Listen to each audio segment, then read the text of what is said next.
Rubber গাছের panel শুকিয়ে যায় কেন? আজকে আলোচনা করব এই বিষয় নিয়ে। চ্যানেলে নতুন এসে থাকলে ভিডিওতে লাইক দিয়ে চ্যানেলটি সাবস্ক্রাইব করে রাখবেন, যাহাতে করে আমি রাবার চাষ সম্পর্কিত বিষয় নিয়ে ভিডিও তুলে ধরলে সর্বপ্রথম যেন আপনার কাছে চলে যায়। তো আলোচনা শুরু করছি। রাবার গাছের প্যানেল শুকিয়ে যায় কেন? রাবার গাছের প্যানেল শুকিয়ে যাওয়ার জন্য যেই দুটা বিষয় দায়ী রয়েছে সেগুলি হচ্ছে রাবার গাছের ব্রাউন ব্রাস্ট এবং রাবার গাছের বাকলের ছত্রাক সংক্রমণ। এই দুটি কারণেই কিন্তু রাবার গাছের প্যানেল শুকিয়ে যায়। হ্যাঁ, তাহলে একটা রাবার গাছ কি ব্রাউন ব্রাস্ট হয়েছে নাকি ছত্রাক সংক্রমণ হয়েছে সেটা বুঝবেন কিভাবে, সেটারই কিছু চিত্র আপনাদের সামনে তুলে ধরছি। আমি যে এখন দাঁড়িয়ে আছি এই রাবার গাছটাকে দীর্ঘদিন ধরেই কিন্তু ট্রেপিং থেকে বিরত রাখা হয়েছে। এই যে দেখতে পাচ্ছেন, অ্যাকচুয়ালি এই রাবার গাছটার বাকলের মধ্যে ছত্রাক সংক্রমণ হয়েছে। এখন একটা রাবার গাছের ছত্রাক সংক্রমণ হলে কি কি লক্ষণ প্রকাশ পায় সেগুলি এক এক করে আপনাদেরকে দেখাবো।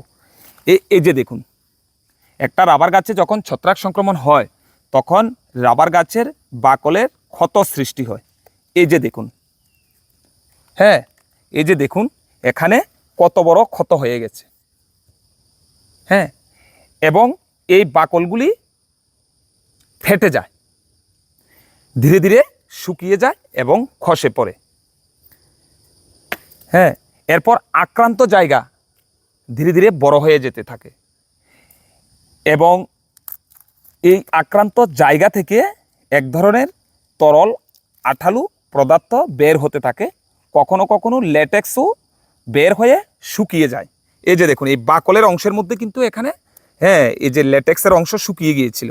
এই যে দেখুন, এখানে এই ল্যাটেক্সগুলি জমাট বেঁধে গেছে এবং এই যে সেটা বোঝাই যাচ্ছে।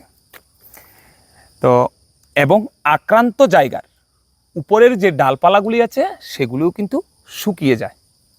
একটা রাবার গাছ যখন ছত্রাক সংক্রমণ হবে, অর্থাৎ এই লক্ষণগুলি যখন প্রকাশ পাবে, তখন আক্রান্ত জায়গার মধ্যে আমরা প্রতিকার হিসাবে কপার অক্সিক্লোরাইড 50 WP প্রতি লিটার জলে 3 গ্রাম মিশিয়ে আক্রান্ত জায়গার যে বাকলগুলি রয়েছে এই বাকলগুলিকে ভালোভাবে পরিষ্কার করে আক্রান্ত জায়গাতে স্প্রে করতে হবে, অন্ততপক্ষে সপ্তাহে 1 থেকে 2 বার।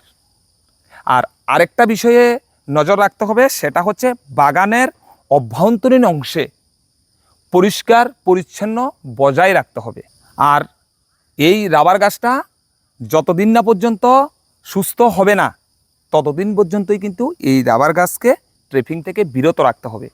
তো আশা রাখছি বুঝতে পেরেছেন। আজ এ পর্যন্ত। সবাই ভালো থাকবেন, সুস্থ থাকবেন, শুভকামনা রইল।